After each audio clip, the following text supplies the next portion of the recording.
Buenos días, niños. El día de hoy, miércoles, nos toca trabajar en las áreas de estudios sociales y de ciencias naturales. En lo que respecta a ciencias naturales, vamos a empatar con la investigación que hicieron el grupo de niños sobre la pirámide alimenticia. Entonces, recuerden ayer que yo les decía, vean en el libro de ciencias naturales.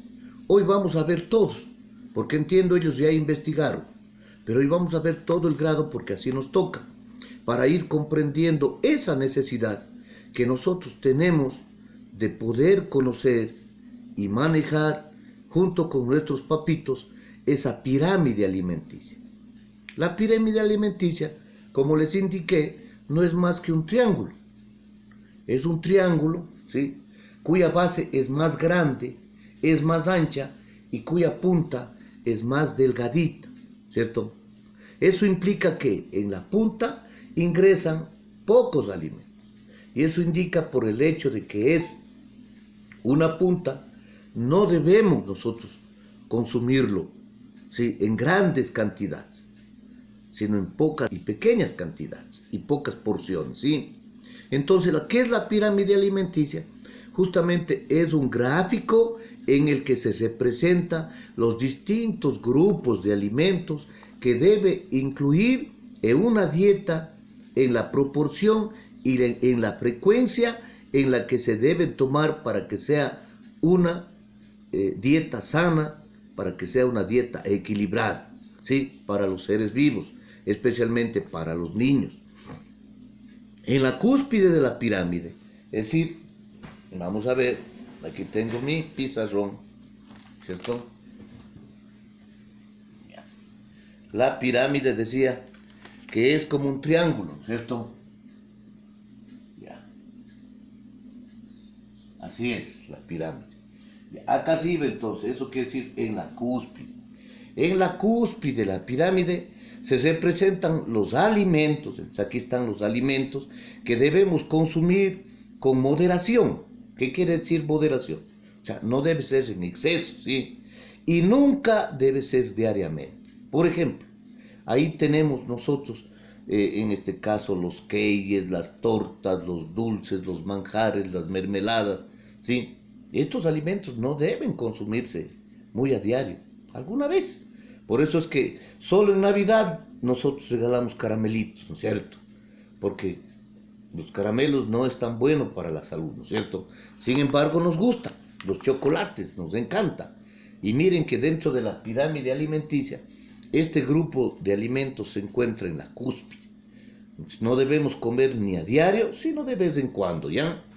Así pues, los pasteles, las golosinas, los embutidos y las carnes grasas deben ser consumidas ocasionalmente, ¿sí?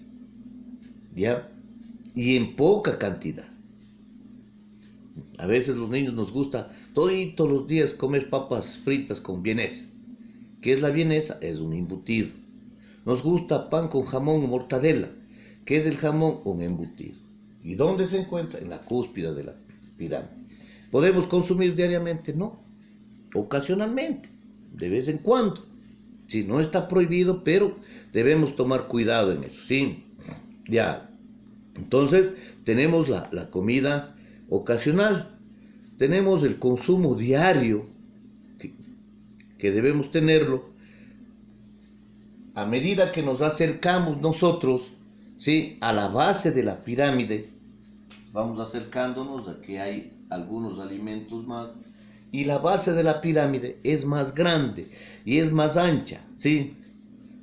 Tenemos 1, 2, 3, 4, 5 y tenemos 6 partes de la base de la pirámide.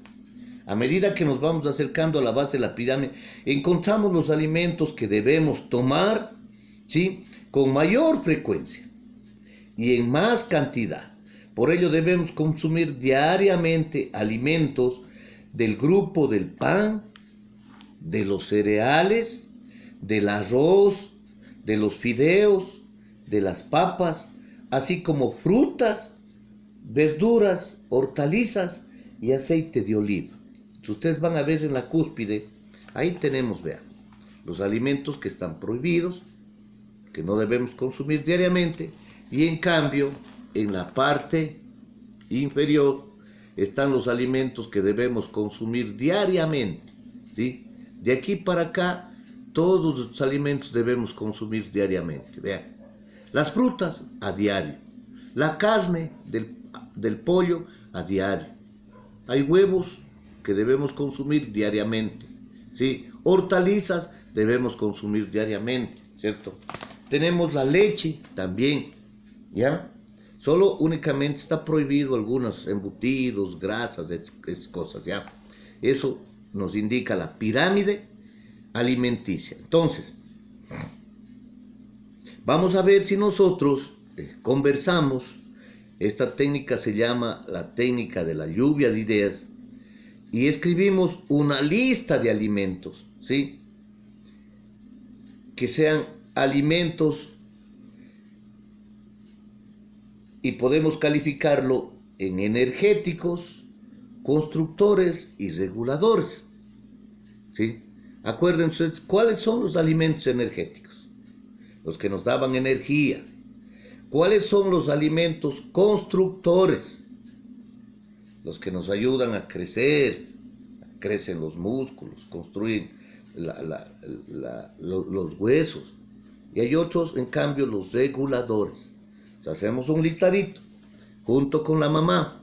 Si es que no recordamos, regresemos, niñitos. Para eso tenemos el libro, ¿sí? Y ahí vamos a ver cuáles son los alimentos constructores, los energéticos, los alimentos reguladores. Vamos a hacer nosotros un listadito de acuerdo a lo que nos pide el libro, ¿ya? Fíjate en la carta, ahí tenemos una carta. ¿Qué es una carta? Ustedes han ido con el papá al restaurante, ¿no es cierto? Y ahí le dan un documento, el papá, al papá, el salonero, y dice, ¿qué va a servirse? Aquí está el menú, ¿no es cierto? Entonces nosotros vamos a fijarnos en una carta de este restaurante, vamos a suponer que estamos en un restaurante, y escoge un menú saludable. Vamos a escoger un menú saludable y equilibrado. ¿Y por qué hemos escogido cada uno de estos platos? Voy al restaurante, me sirven una carta, me dan una carta y me dicen, a ver, por favor, lea usted qué es lo que se quiere. El momento que leo,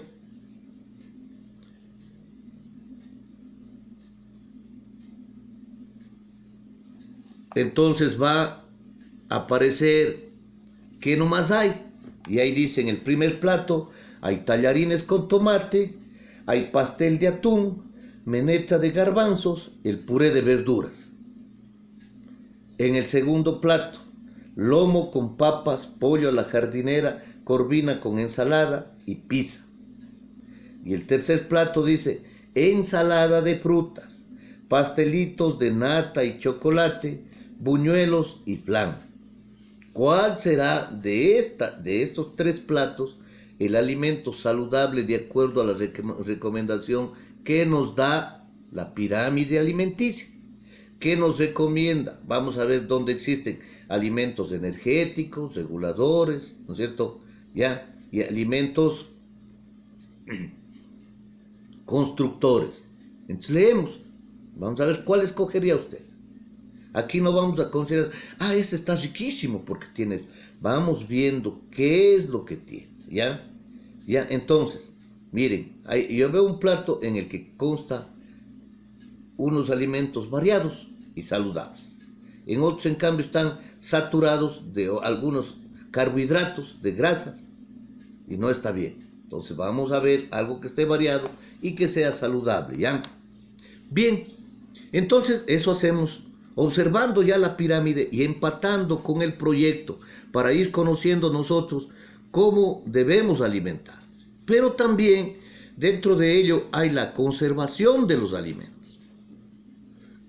En muchas casas no tenemos nosotros a lo mejor la posibilidad económicamente de tener una refrigeradora. Entonces la mamita sabe cómo conservar los alimentos. Nuestro clima se presta para poder conservar los alimentos. Dice, seguro que alguna vez habrás observado lo que sucede si dejas una fruta fuera de la refrigeradora o un trozo de pan en un lugar húmedo. ¿Qué pasa? Con el paso del tiempo, los alimentos se deterioran y se altera su apariencia, su textura, su sabor e incluso su olor. Y además pierden sus propiedades nutritivas. También pueden contaminarse con microorganismos patógenos que pueden causarnos trastornos y enfermedades. Si yo dejo en la mesa sin tapar el pan, viene un mosquito volando, deja los microorganismos ahí. Eso me como yo y después puedo tener enfermedades. Entonces hay que tener cuidado y hay que saber cómo conservar nuestros alimentos. Todo tiene que quedar tapadito. Para eso son las tapas de las ollas, ¿cierto? Ya, si no tengo refrigeradora, taparle con un mantelito, con una funda, con lo que sea, es la manera de cómo conservamos los alimentos. Por este motivo, el desarrollo de métodos de conservación de los alimentos ha sido de gran importancia para la salud de las personas. Para eso, si es que tenemos entonces nosotros en este caso la refrigeradora, qué mejor, qué bonito. Yo creo que ya en las casitas casi todo, su gran mayoría tiene refrigeradora, pero en las que no tienen vamos a tomar en cuenta algunas indicaciones que nos trae el libro, ¿sí? En la refrigeradora se llama conservación por frío, ¿sí? Se aplica frío para detener o ralentizar la acción de los microorganismos que pueden alterar los alimentos. La refrigeración y la congelación son los dos métodos de conservación por frío más utilizados. Los productos frescos, como las verduras, la carne o el pescado, son ejemplos de alimentos que se conservan de esta forma. ¿Qué quiere decir ralentizar? O sea, quiere decir, en este caso, alargar la vida, ¿sí? No permitir que estos se dañen porque conservan fresco, ¿ya? Para eso es la refrigeración o la congelación. En la refrigeradora nosotros tenemos dos partes. Un espacio pequeño que hace bastante hielo, eso se llama congeladora. Si queremos conservar mayor tiempo los alimentos, la mamita pone ahí, ¿no es cierto? La carne, el pollo, el pescado, pero queremos mantener fresco en la parte inferior, ahí tenemos las frutas, los jugos, las verduras, ¿no es cierto? Los huevos, ¿ya? Entonces, tomar en cuenta esto, la refrigeración. Ahora, la conservación por calor. ¿Han oído ustedes que podemos conservar alimentos por el calor? ¿Ah? Se aplican altas temperaturas al alimento para destruir los agentes o microorganismos patógenos que lo alteran. La pasteurización y la esterilización son métodos de conservación por calor muy utilizados en la industria alimentaria. Entonces eso ya es en la industria, ya es en la fábrica, en donde conservan a través del calor. Hay unas, a ver, ¿quién se ha ido a una peluquería? Ustedes van a ver, ahí tienen una vitrinita de vidrio y ahí meten las tijeras, meten las máquinas, ¿no es cierto? Eso se llama esterilizador, es decir, que a través del calor mata los microorganismos que hay en esos utensilios. Y así como esos, hay también para los alimentos. Entonces, esto hacen ya en la industria, en la fábrica, para poder mantener los alimentos. Y nosotros ahí tenemos, por ejemplo, los enlatados. Cuando viene un enlatado, no necesitamos ponerle en la refrigeradora. Se mantiene al ambiente porque ya viene de una alta conservación de esa naturaleza, ¿no es cierto? Si nosotros asamos un pollo, a veces ya no necesitamos ni ponerle en la refrigeradora. Simplemente le dejamos en el sartencito, en la olla, tapando con un mantelito y el pollo se conserva. ¿Por qué? Porque ya ha estado a altas temperaturas, ¿no es cierto? Muy bien. La leche, los zumos, los caldos preparados y las conservas vegetales son ejemplos de alimentos para cuya conservación se aplica el calor, ¿sí? Para que no se dañe la leche, ¿qué hace la mamá? Ah, dice, voy a hacer hervir, porque si no la leche se daña. y entonces una vez que hierve ya no se daña la leche, ¿no es cierto? Hay otro método que se llama la conservación por secado o deshidratación, ¿ya? Entonces dice que se elimina el agua de los alimentos, ya que los microorganismos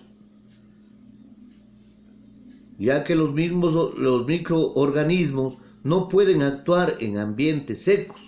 Secar o deshidratar los alimentos exponiéndose a la luz solar es uno de los procedimientos de conservación más antiguos, ¿no es cierto? Así dice, ¿ya?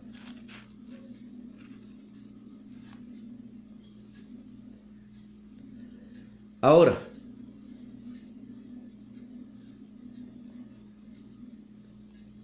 el jamón, la cecina, las pasas, el té, el café y las sopas en sobre son algunos ejemplos de alimentos que se conservan por deshidratación, ¿ya? Vean ustedes, por ejemplo, se han visto, ¿no es cierto? Cuando la mamá mata chancho, ¿qué hace con la carne? ¿No es cierto? Si no tiene no tiene dónde poner, no tiene dónde guardar, por el espacio a veces, inmediatamente, ¿qué es lo que le hace? Le cecina, le cuelga al ambiente, se seca en el sol y esta carne es comestible porque se puede conservar. Igualmente las pasas, vean, las pasas ¿qué hacen? ¿Sí? Le deshidratan, le sacan todo el líquido que tiene y queda una fruta pilla y puede durar mucho tiempo. Entonces, por deshidratación también es bueno para poder conservar en este caso, los productos. O sea que puede ser por secado o por deshidratación. Se llama deshidratación porque se elimina el agua, ¿ya? Se elimina el agua de los frutos, ¿sí? De los alimentos, y los microorganismos ya no pueden actuar, ya no pueden dañar, ya no pueden, en este caso, destruirle al producto, ¿no es cierto? Porque estos únicamente actúan en ambientes, en este caso, en ambientes húmedos, pero ya en ambientes secos ya no actúan, entonces se conservan los alimentos, ¿sí? Estos se pueden deshidratar o secar exponiendo a la luz solar. Yo les ponía el ejemplo en este caso de las carnes cuando la mamá, en este caso, tenía carne y no tenía dónde conservarlo en el refrigerador, cecinaban y colgaban y esto se mantenía de esa manera. Hay otros productos también que, por ejemplo, el maíz, para que no se dañe, una vez que cosecha, le secan en el sol y se conserva bastante tiempo. El frijol, de igual manera, ¿no es cierto? El café, he visto que se secan al sol para poder conservarse y poder utilizar después, ¿no es cierto? Entonces, miren, hemos visto que podemos conservar por refrigeración o congelamiento, ¿sí? ¿Por qué más podemos conservar? Podemos conservar por el calor, cuando cocinamos los alimentos para que se mantengan, por conservación o secado o hidratación, y también vamos a ver si conservamos con la sal. Dice, ¿sabías que la sal es muy importante en la historia de la humanidad? Además de mejorar el sabor de los alimentos, ya desde antiguo se la usó para conservarlos. Por ello su importancia ha marcado la historia de la humanidad. En las siguientes páginas web puedes conocer más sobre el papel de la sal a lo largo de la historia. Bien, miren, cuando quieren conservar los alimentos también les salan, ¿sí? ¿Qué comen ustedes en Semana Santa? ¿Ah? La fanesca. ¿Y la fanesca qué contiene? Contiene el pescado seco. Miren, los barcos salen a alta mar y se demoran semanas y meses y no tienen a veces refrigeración. Entonces, para preparar este producto del pescado seco, ellos pescan, sacan en este caso, todo lo que es las vértices, ¿sí? Todo lo que es el intestino, todo lo que le puede dañar al pescado, le botan y le salan con hartísima sal y le secan. y el pescado se mantiene.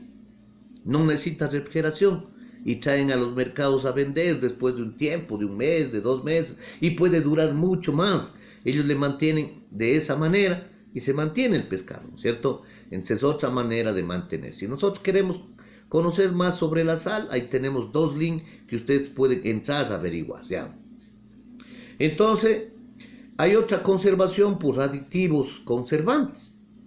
Y a veces esto es muy malo, es perjudicial. Un aditivo es cualquier sustancia que se añade a un alimento.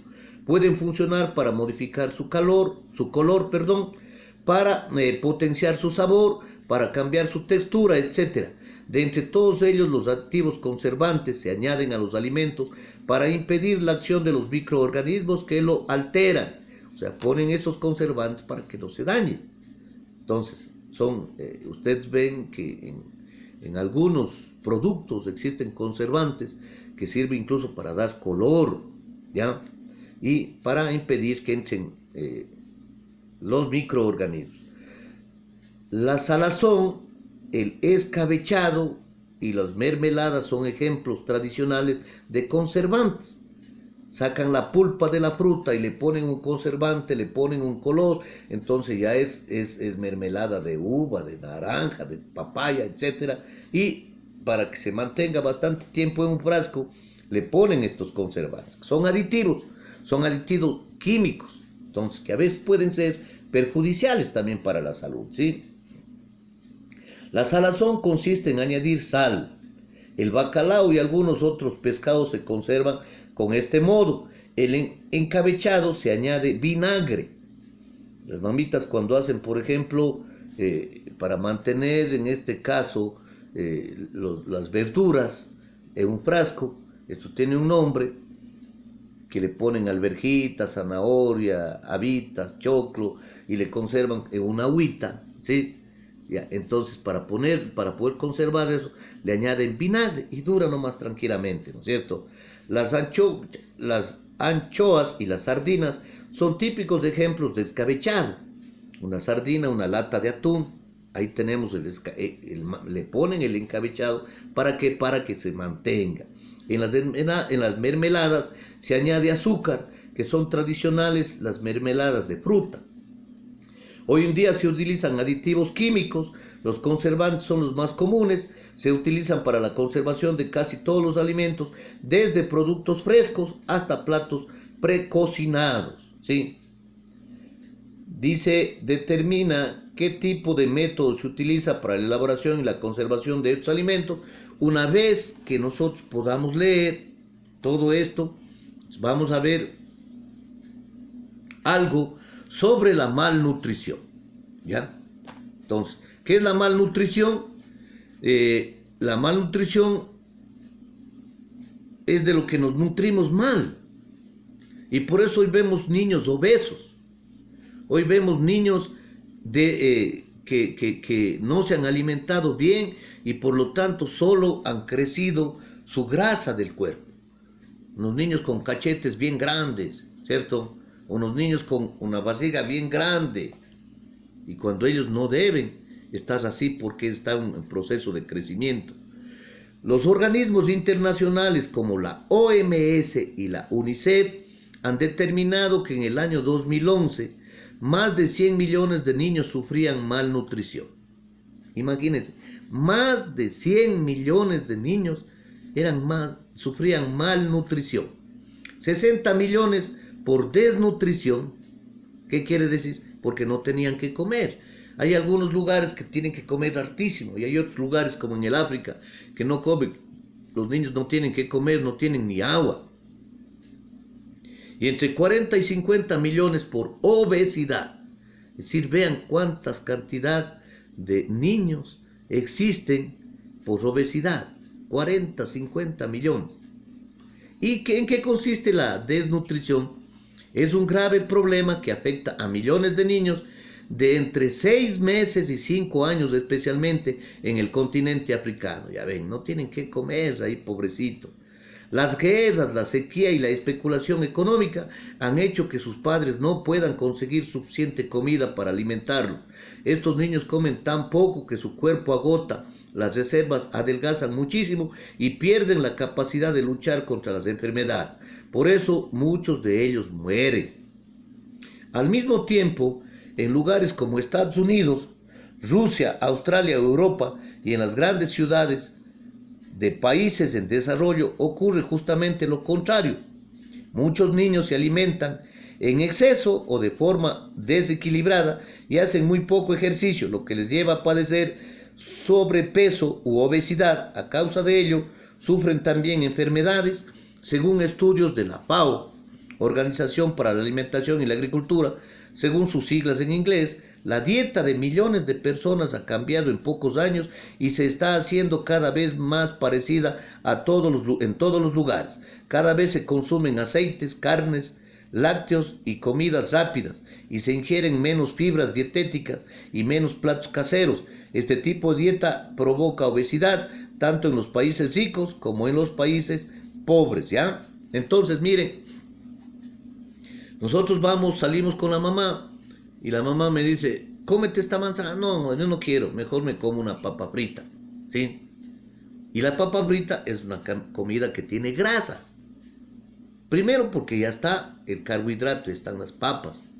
Y tiene embutidos, que tiene grasas. Y es frito en aceite. Entonces estamos consumiendo bastante grasas que no es bueno. Entonces estamos hablando de ¿qué? De la malnutrición. Nos estamos nutriendo mal. Por favor, entonces, este estudio que estamos haciendo en el proyecto nos va a servir.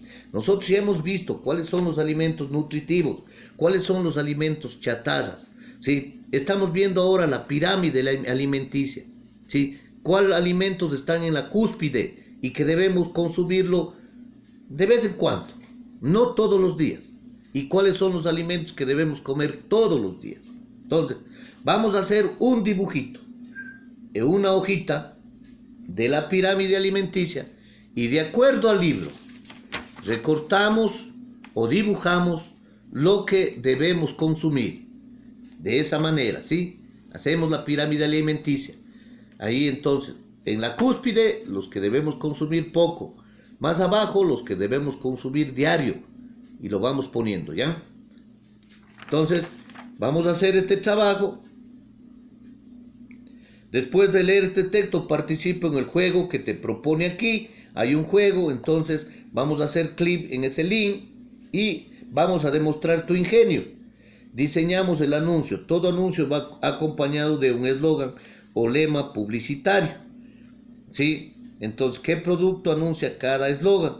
Ahora anuncia tu manualidad. Escribe tu eslogan, sigue pasos, escribe una lista con las cualidades de tu objeto, elige la cualidad que quieres destacar, escribe un eslogan corto y original que transmita esta cualidad. Por ejemplo, aquí tenemos, calma tu sed, pruébalas, acaba con el resfriado, tu ropa será blanca, tan bueno como el de la abuelita. Y han leído algunos lecheros que dicen, por ejemplo, qué animal de Chaulafán, ¿no es cierto? Es un eslogan. Ustedes van a crear un eslogan de ustedes de acuerdo a lo que nos pide aquí, demostrando el ingenio cada vez, ¿no es cierto? Aquí, por ejemplo, dice, tu ropa será más blanca. ¿A qué se referirá? A una lavadora, ¿no es cierto? Calma tu sed, pruébalo. A un jugo, ¿no es cierto? Acaba con el resfriado. ¿A qué? A una medicina. Tan bueno como el de la abuela. Un chocolate, por ejemplo, ¿no es cierto? ¿Ya? O también puede ser alguna situación en cuanto a comida, si no es el chocolate, pero dice que las abuelitas cocinan riquísimo, entonces se refiere a eso. Nosotros vamos a crear, vamos a demostrar nuestro ingenio, creando un eslogan de acuerdo a estas actividades que nos pide, ¿sí? Niños, entonces, luego vamos a seguir viendo y conociendo sobre los alimentos, ¿ya? Pues hoy dejamos ahí y vamos primero a observar el video y luego a leer el libro. Gracias.